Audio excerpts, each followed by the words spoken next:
Has Microsoft discovered a new state of matter? It's quantum to me. You're watching Techstrong, gang.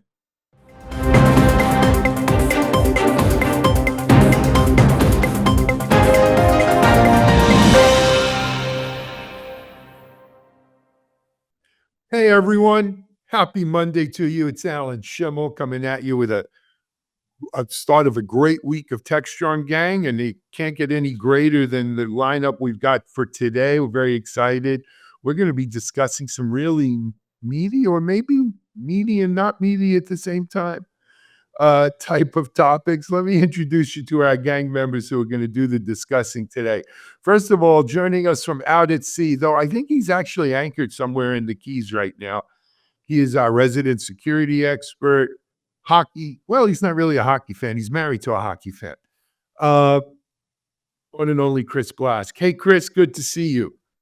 Good to see Alan, everybody. Yeah, so I'm for the Where's Waldo exercise of the day. If you look on Google Maps for Half Moon Key near Key West, you'll find a little channel in the northwest corner of it, and that's what you see out the back window. Very cool. Very cool. All right, joining us from, looks like he's home, I guess, in Auburn. Hoping the NCAA basketball. I just got my tickets last night, man. Very cool. We're going. Well, you haven't been exactly a good look. No, I agree. But that, I guess still 1 second. That was my son's argument of not getting the tickets is that will make him lose. We're kind of like mush in the Bronx. It doesn't really work that way. But he is our AI, cloud, DevOps, just all around guy, John Willis. Hey, John, great to have you on. All righty. And then joining us, I would say she's home in New Mexico as well. She's the CEO. I am now. Yep, for a short time.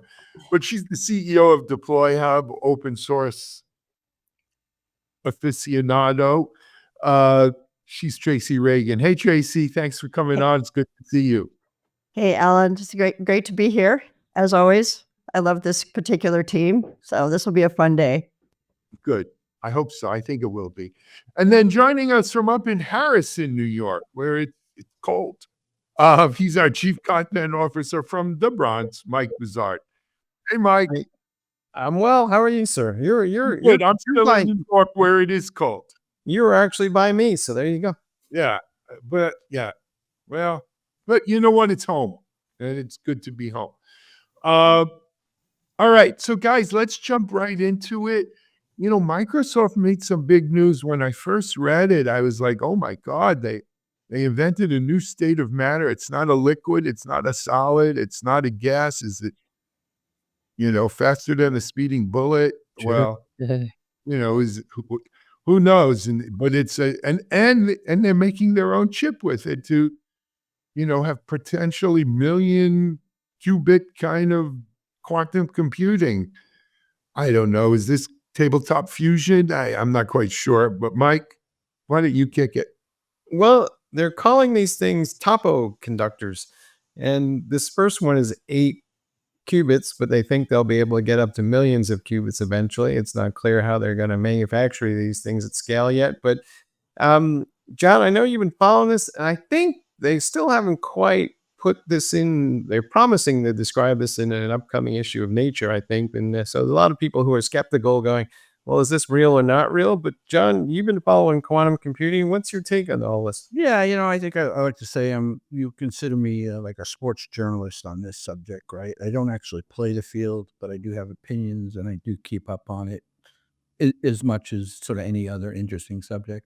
And I'll go back to a little bit on when my oldest son was going into university about a year before. This is about probably 7 years ago. There's some think tanks I've been involved with where there are true experts on quantum computing. And every year I would at the first year, it was about a year when my son was a senior. I was like, is this an area that he should get into? And almost all the experts said no. They said, this is, 15 years. This is 7 years ago. They were saying 15, 20 years out, right? And so, but I've kept my sort of eye on this thing, and being in a university town periodically, they have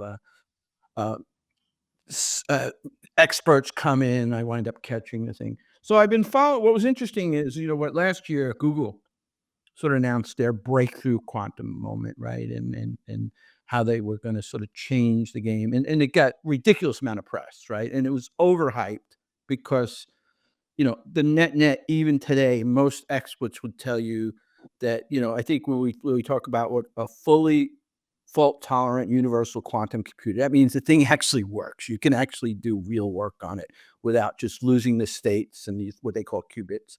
And so most people would say, aggressive people, and even in the Microsoft announcement, they would say 2030 or later. Most would say 10 to 20 before we have a sort of a universal quantum machine that actually can do business work, right? Um, and then the interesting thing becomes, I mean, that idea of this, what they call topological qubits, or these, material science work that's basically going to give you more fault tolerant qubit states, right? The problem with these states is they can do massive amount of potential compute crunching, but today the ability to get the proper states, if you turn the thing off, recover, there's just so many operational issues with these things. Here's the net, right? Google talked about this announcement last year. Everybody went nuts. About a week later, people realized we're still 10 years out. If you compare sort of Google's announcement and Microsoft's announcement, Microsoft is really more theoretical. I mean, even Google, with their announcements last year on their quantum computing breakthroughs, we're still 10 years out, and they have examples. The report here is really just all theoretical. So the net is, this is all good, because the net is now the private sector is actually investing and taking this serious, where most of the sort of serious quantum computing was academia or CERN, areas like that. And then one last thing, unless anybody wants to go any deeper, which I don't really care to, but is that IBM's been doing this for 40 years. And they get no press, no big announcement. And in the last 10 years, they've been incredibly serious. In fact, if you listen to, as I do, some of these professors that are actually talking about real projects that are happening in research, they'll always point to the IBM Q experience and that stuff. So it's just ironic that, like we today, now we get this major, Microsoft's going to change everything. It's sort of a turf war of something that's 10 years out. And again, I think it's really interesting that IBM's been slow and steady, wins the race on this topic for 40 years, and certainly 10 years in modern quantum computing, the sort of qubit architectures. Yeah, that's all I got to say about that. Tracy, I'd love to get your take on this, because when I look at this, I'm like, okay, well, that seems interesting, but where does the software for this thing come from, and what am I actually going to maybe program against? Well, the first thing I thought when I saw it was like, oh no, it's closer than we thought. We better figure out how to do better algorithms and encryption, because the first thing it will be used for it will be for breaking encryption, no doubt. That's where my head went. But I also thought about a conversation that Alan and I had maybe in the fall, that we brought up quantum, and Alan was like, but it's 10, 15 years out. The thing about it is, time flies when you're having fun, and maybe we're 10 or 15 years out. And maybe what Microsoft is introducing is somewhat of a game changer, so that we can pursue it in a more aggressive way because it is more fault tolerant. I'm excited about it. Let's hope it is real. I know that there's debate if it's hype for their 50th anniversary or 50th birthday, or if it's something that they've really delivered. I'm hoping it's the later, because it's time that we stop talking about AI. I want to talk about something else. Let's talk about quantum. It's a much more interesting topic. Yeah. And I want to learn more about qubits and what they're doing with this topological qubit. Just to point out one last thing on there is it is not a game changer at this point, right? It's not. It hasn't even been peer reviewed. The paper hasn't even been peer reviewed. So it's hype. It's promising. It's interesting. It's great that the private sector is investing money in this space more aggressively. Meaning IBM's been doing it forever, and now you've got Google and Microsoft. But at the end of the day, it won't deserve the hype that it's going to get. But if we have hype, then and we have more investment, won't we get there faster, right? So it's a self-fulfilling prophecy in a way.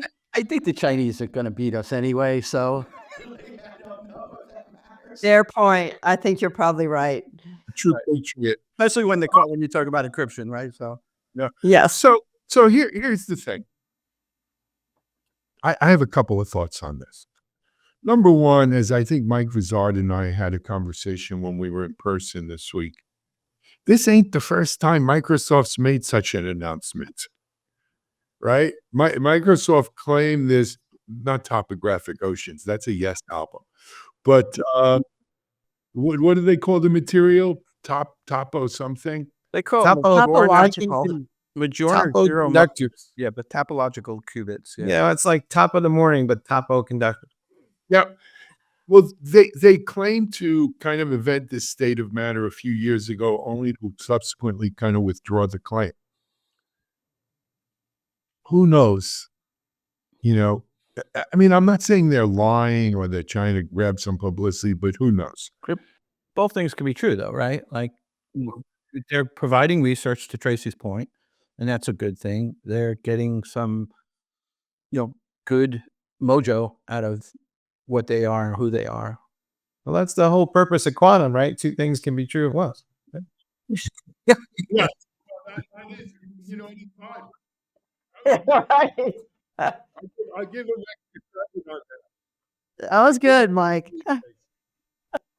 Jay, I feel very fusion energy about this, right? Will we get there? Yeah, for sure. I mean, almost certainly, on both, right? Exactly when, I don't know, right? And it's one of those things where the probabilities aren't much stronger 3 years from now than 30 years from now, right? And as we're talking about here, there's lots of signs that 3 years from now or 13 years from now is probably closer than 30 or 33. But for those of us who've been watching this and fusion energy for a long time, okay, I'll believe it when I see You it. know what? Quite frankly, there were those people who were watching AI for a really long time and kept saying it'll be there, it'll get there one day, it'll get there. And then all of a sudden that day comes. And no matter how long you think it's going to get there, it kind of surprises you. Oh, I have a book coming out that next month. You from- have a book. Exactly. about That was your segue. That was All my that was my softball to you. But the other thing is, quite frankly, and maybe it's because I know so many people who are in the security world. The only thing I hear about what's quantum computing? How is it going to change the game? Oh, it's going to break encryption. It's going to Yes. break encryption. Break encryption immediately. But you know what? Yes, it may break encryption, though we now supposedly have quantum proof algorithms we're going to use. But there's so much more that quantum computing might be able in terms of climate calculations, nuclear reactions, protein folding, real earth-shattering kind of uses that this could shepherd a new era in. If you don't scare easy, I wouldn't read this book if you're a paranoid person, but it's by one of the it's called The Coming Wave by I think it's I'm trying to just The Coming Wave. I won't pronounce his last name. He does this. He breaks out what AI and quantum can do, and he was an ex big shot at Google, and it's a scary book. I mean, it is a really scary book about synthetic biology and yes, his main theme of that book, and I regret reading it. It was so scary. But his main theme is when you start moving AI and real quantum together, the positive and the negative effects are going to be eerie. Well, on a positive note, we have a really cool new term, exotic quasi-particle. Oh, I want a T-shirt that just says exotic quasi-particles on it. So yes, that's a great idea. I may do that. I'll send you one if I do it. Okay. I think no, Chris is a walking example of an exotic quasi-particle. Aw. Well, not to be too optimistic about it, but what is that Men in Black closing line? There's always a Vogon death fleet coming to destroy the world, right? We are living today and have all our lives with all these huge potential negative consequences. We agonize over them a lot. And to date, we have largely avoided them. What we're talking about here contains a whole bunch of new ones. Fantastic opportunities, protein folding. Oh my God. But huge risks. Oh yeah. So, Chris, to that point, the security world talks about Q Day, right? It's some unknown day when these quantum machines are available and start destroying all these encryption algorithms. Is that a real fear, or is that something that, is out of the movie? Well, the way you rate a bank vault or a safe is by time, right? How long will it take, the expected adversary to open? Not if, when, but just when, right? So anything you're encrypting ever, or that has ever been encrypted, will at some point be revealed. So when you're looking at securing data, you're saying, how long do I need this to? So yeah, as computing power cranks up, and I did, again, it's not just quantum, but quantum is one of those obvious things. When you just exponentially go up a couple of numbers, yeah, your old stuff is going to get read. So there you go. All right. Start deleting those files now. Yeah. Or start, well, in risk management, you have to assume if this is compromised, then what?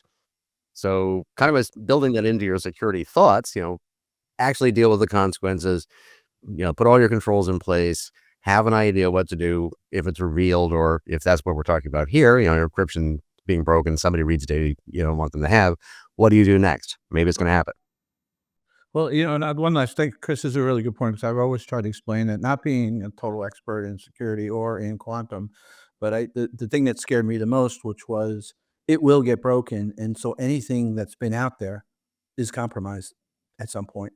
And then, so your point, I've never had that follow-on answer, which is you really need to prepare for what to do when it does get because it will get data that it's not like you can just encrypt the data. That data is out there. It's, like somebody has it, like Hillary's emails, right? Like literally once the data was out there, it's out there. And, Well, yeah, and I think it gets to, the core philosophy about security. We accept all sorts of risks all the time. Our companies and ourselves will not last forever, right? Let's not over secure things. Let's secure the things that we need to the level they need to be secured.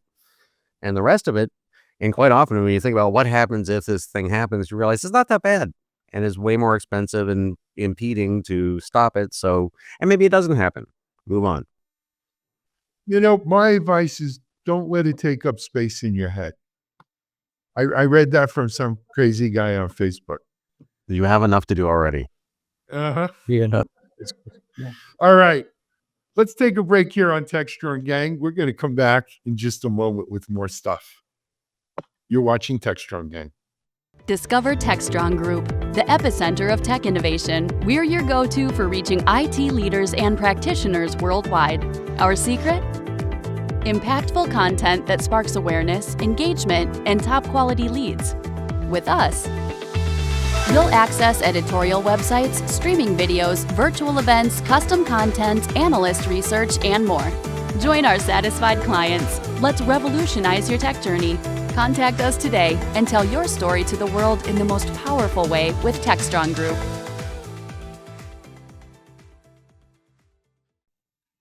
All right, we're back in, we did quantum, so we might as well move on to AI because, that's just the topic of the day. And it's interesting because Amazon is talking about a next generation Alexa device, which will be a lot more interactive thanks to AI. It's supposed to be out in the next couple of months or so.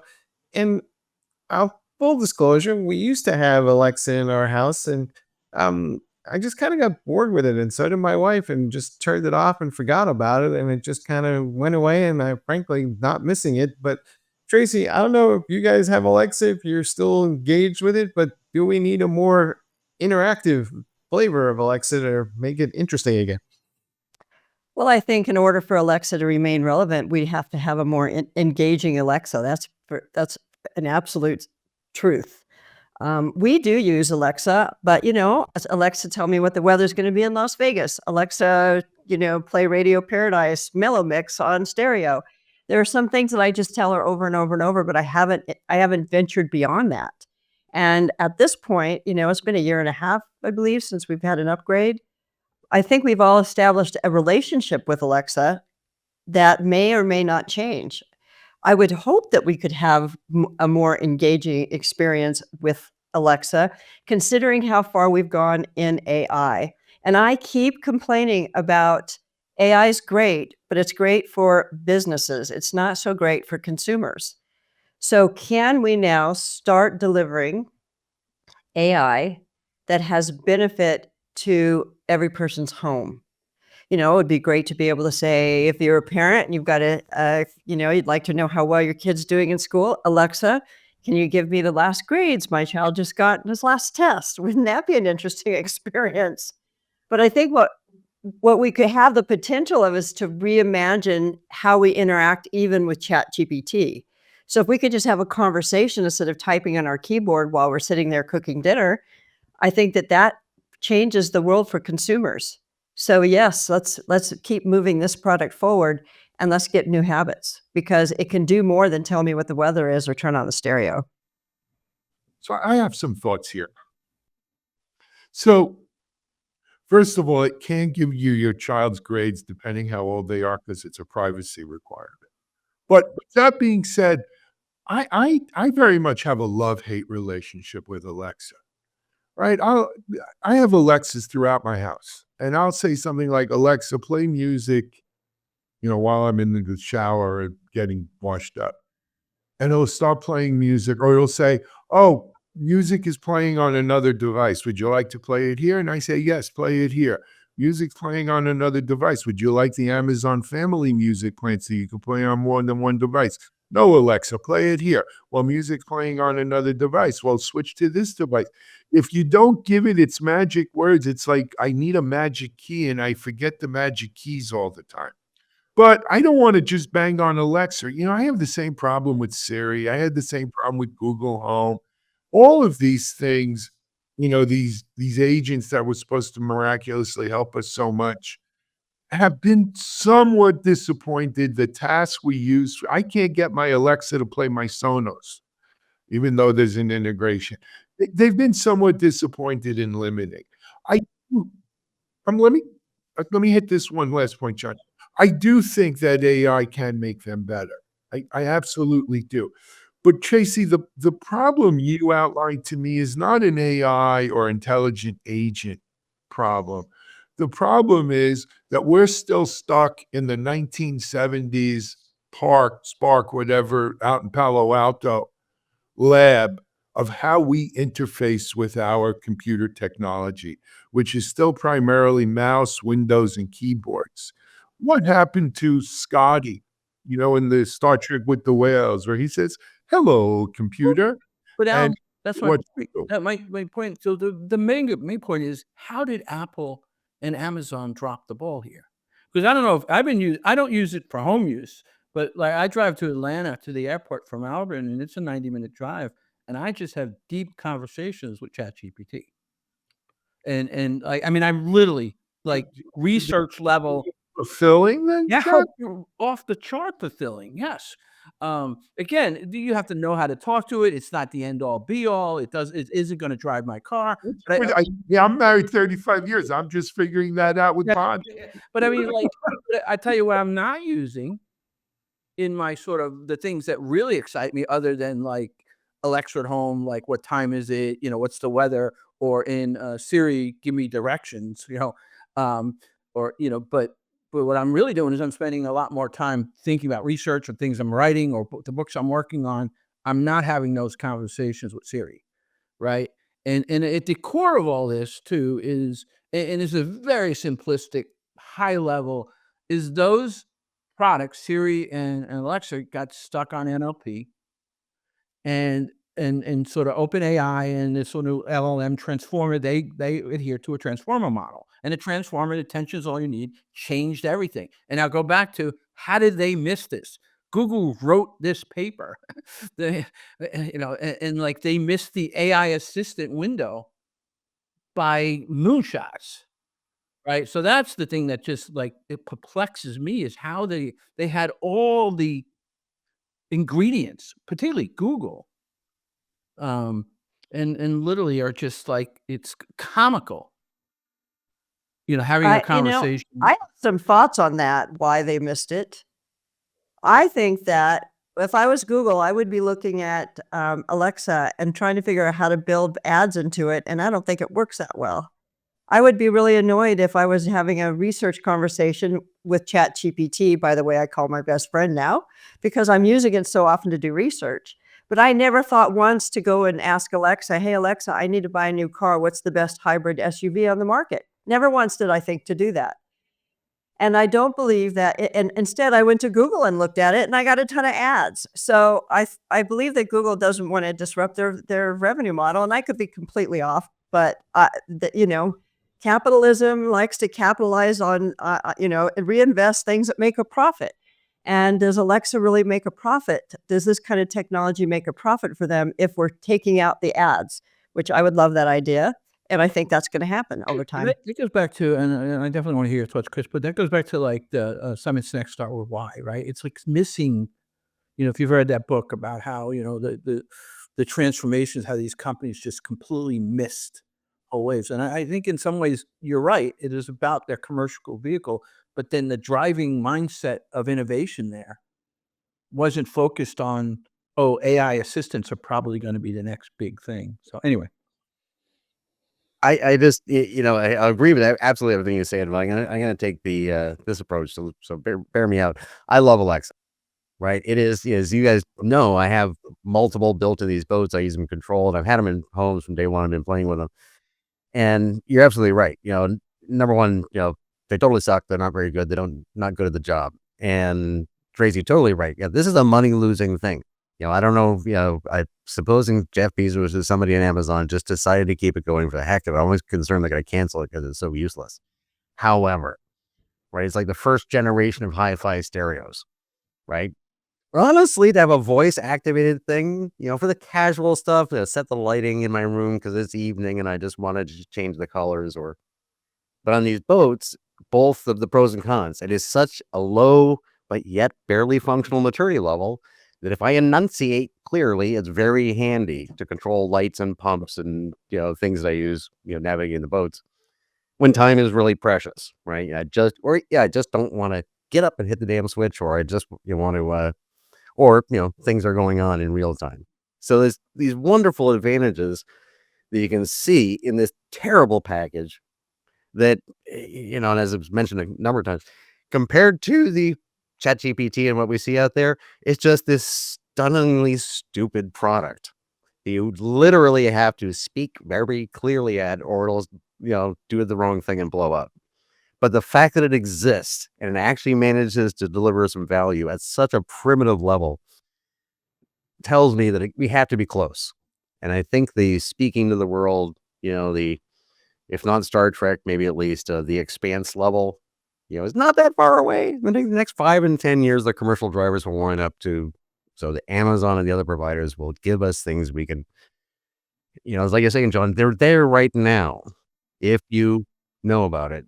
So in 3, 5, 7 years, it's got to work its way into all this stuff. I think this thing is going to be super annoying, and it's going to be in your face all the time going, can I help you with this? Can I do this? Can I, I see that you're doing this. Do you want me to do this, that, and the other, and all these other things is going to be helpful. And this will be the last thing I say on this whole thing, folks. And I'm going to help you right now because you all have Alexas that are probably lighting up like crazy as you listen to this. So Alexa, off. What's All right, my you're character anyway? You're right on this one. All right, let's take a break. We're going to come back for our last block for this beautiful Monday. You're watching Techstrong, gang. SecurityBoulevard.com is the leading resource for news, analysis, and education on challenges facing the cybersecurity industry. SecurityBoulevard.com covers all aspects of cybersecurity, including data security, DevSecOps, cloud security, application security, network security, security threats, and more. SecurityBoulevard.com has the largest selection of security content, featuring breaking news, blog posts, podcasts, and more. Visit www.securityboulevard.com to learn more. SecurityBoulevard.com, home of Security Bloggers Network. Hey, folks, we're back and we're going to have a little chat about cybersecurity and how the cyber attacks are changing. Dark Trace has a report out, and there's an article on Security Boulevard that you can check out about this that says that, well, over half now of these cyber attacks can be traced back to the so-called cyber criminal as a service platforms. And these are basically automated systems that have been set up to help just about anybody launch a cyber attack these days. Chris, I think people still have it in their heads that cyber criminals are dudes in hoodies and basements and kind of leaning over keyboards, but it feels like the whole thing has got automated to the point now. Like, I look at these things and I go, my God, these people are using DevOps to attack us. That's funny. There's nothing new in the world, basically, right? You know, I had the name just before this segment. I'm blanking on it right now with the Slick Willie. There was that famous thief, mid 1950s kind of thing, who was asked by the FBI, why do you always rob banks? And his answer was, because that's where the money is, right? And organized crime organizes around crime. You know, what the crime is doesn't really matter, right? You reach a level of repeatability, you know, like any sort of conflict, right? You're having a conflict with the policy structure, with the law. And you find gaps and you can exploit them individually, randomly, like you say, in a hoodie in early computer days. But it reaches a point where it's not about the computers anymore. It's about the money. And there are always organized crime organizations, you know, literally the mafia, you know, and versions of that, and nation state operations and rogue nation state operations and so forth that build up around them. So we're at this stage, which anybody involved in the early days of the internet, again, forecast, because at some point this security stuff gets serious, you know, and pretty well all of us, you know, on this call probably remember those days about 20, 30 years ago when you're saying to whomever, you know, DOD, military people or whatnot, at some point you're going to be able to turn off the grid remotely. You know, sight seems like sci-fi. That's the world we're in right now. So we're in the world where you can make a lot of money with cybercrime. So all the traditional organized crime organizations are doing it. North Korea, for example. So it's mobsters who code is what you're saying. Well, they don't even code, right? They just hire coders. Yeah. Well, so that at the nation state level, that's very true, and it is what it is. But I will also say that not all cybercrime is nation state related. There are huge criminal enterprises, and not only enterprises. What this report really focuses in on is that there's a criminal, we call it the dark web or what have you, an ecosystem. So what happens is, you know, you've got the developer class who come up with their rat, right? And then they make that particular cybercrime as a service available to the ecosystem.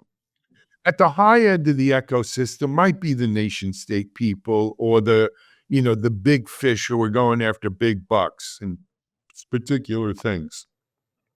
But when they're done with it, you know, then the hyenas, the jackals, and the vultures come in, and they all take their slice out of the carcass of the cybercrime victim, right? Some are looking for passwords, others are looking for HIPAA data, others are looking for financial information. So one particular SaaS, crime is what do they call it here? Cybercrime as a service kind of application services 5 or 6 different levels of this criminal, dark web ecosystem, and they all resell it too, right? I took I skimmed the cream off the crop, but if anyone's interested in, 4 field data on 150,000 people, you could buy this file and have at it, right? And that data may be your address, phone number, and a password or something. So this is, but this is not new either. This has been going on a long time. The good news is, John, you made reference to Josh and CISA. You know what? Both at the government level, we're in the U.S., so we focus on the U.S., but not only the U.S., Europe, rest of the world, at the government level, as well as at the good guys, the white hat level. We've been fighting this scourge for years. The problem is, if it's not going to be a priority going forward, and if you look at recent actions about how they're just exposing confidential data as part of this Doge thing, I question what CISA is going to look like.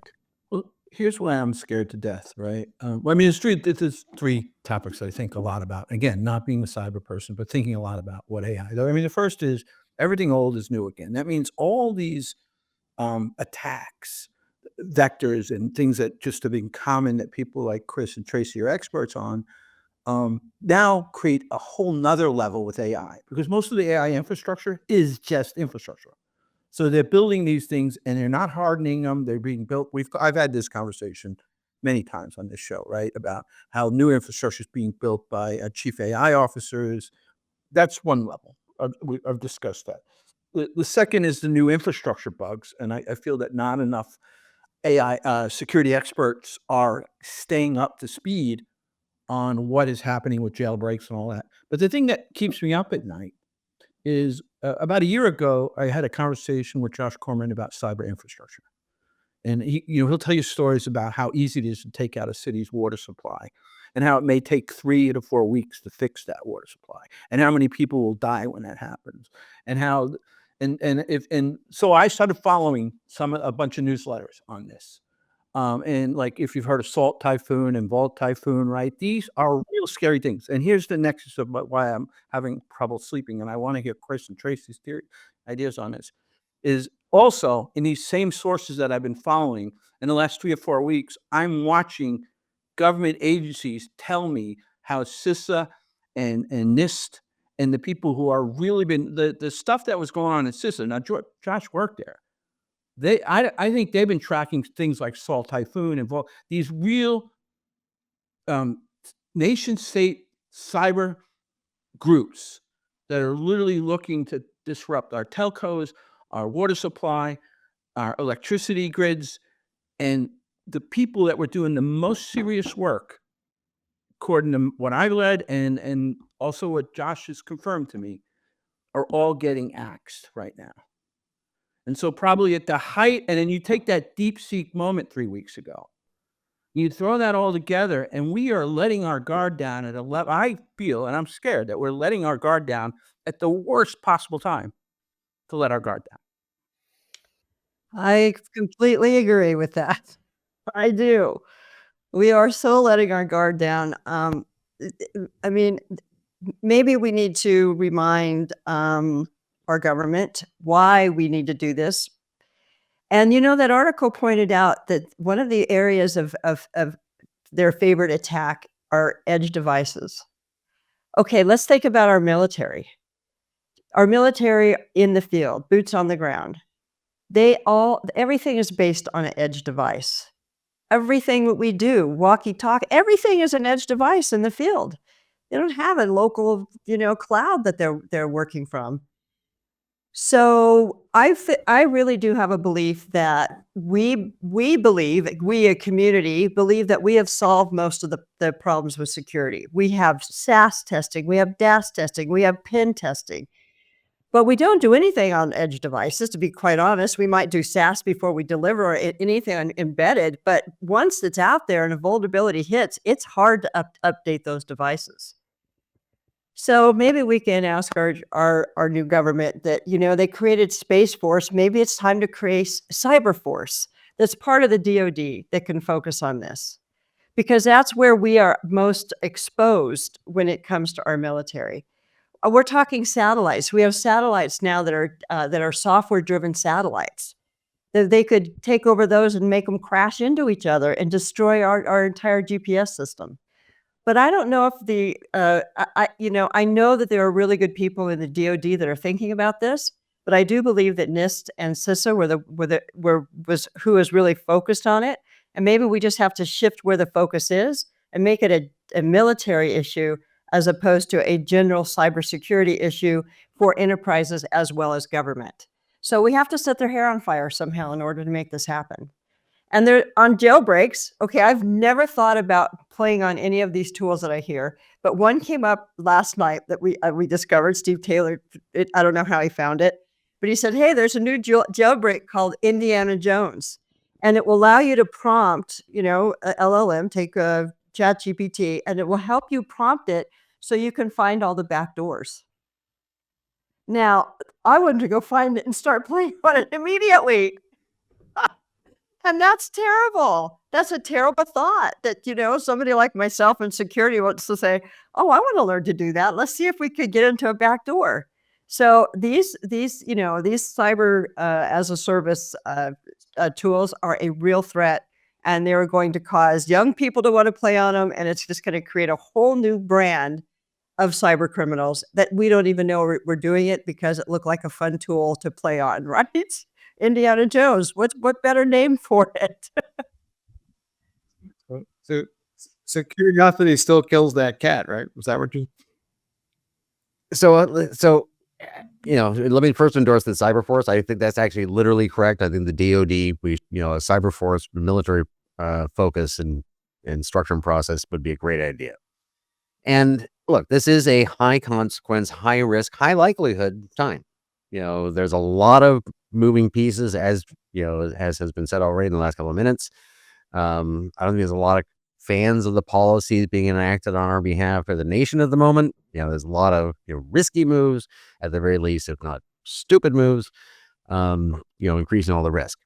But as we're talking about in the green room, right? So Tracy and John, we're all boaters, and so are you, Alan, right? And you're out on the water with your boat, and thing happens. Motor blows up. We all have pontoon boats, so you lose a pontoon, and that's nothing good about that. However, you're out on the water. What are you going to do? And having both lived through the time I have and worked in this industry to the time I have, I've been through a lot of similar eras, right? From the Cold War to now, right? This is, like I say, every individual, their history does not repeat, it rhymes. This situation rhymes with other stupid times you've been in. There's a lot of stupid stuff going on that has huge risk. However, right, there will be a morning after. Something will be here 30 years from now and 50 years from now. And a lot of these issues will have been solved by definition because they can't continue to go at this rate. We cannot continue to function with that John Deere point, right? I've watched from zero the development of what we see called DHS and CISA and all these, federal government functions. It didn't used to exist.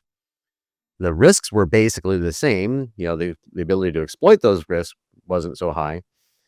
And now they're kind of going away, but not entirely. And Josh has a meeting experience, huge respect. I'm the more optimistic of the two of us. I think things will continue to happen inside the Beltway that aren't completely stupid. And there's certain momentum going forward.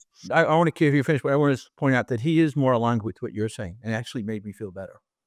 In fact, one response very similar to the response. Just play with him as he's actually. I'm more pessimistic than he is, and he sounded more like you. But anyway. Well, 2019, 2020, when I first, took a really hard look at the presidential orders about supply chain across the Obama, Trump, Biden, Trump, and now Trump administrations, they all, with very different ideologies and approaches, they actually form a very coherent line because the, different reasons for doing similar things. But when you turn to people who do this stuff for a living and say, what can we do in supply chain for whether to secure it or punish some other country, here are your options. Right. And that institutional memory and momentum, moves forward even in times of chaos. All right. Keeping with that boating metaphor, I am reminded, however, and maybe I'm showing my age here, of the Poseidon Adventure. And the theme song for the Poseidon Adventure was a song called The Morning After. The ships sink. Yes. That also happens. Yes. And sometimes the ship does sink. And as a result, we learn to build better ships or iceberg detection. But in any event, guys, we're about out of time. What a great way to kick off our week here on Techstrong Gang. We've got a full day of Techstrong TV following this, so don't go anywhere if you're watching this as part of the Techstrong TV stream. we're going to be doing some interesting things with Techstrong Gang coming up, and we'll get back to that. But until then, John, Chris, Tracy, Mike, thanks for joining in. Thank you for watching. Stay tuned for more. You've just watched Techstrong Gang. We're out of here.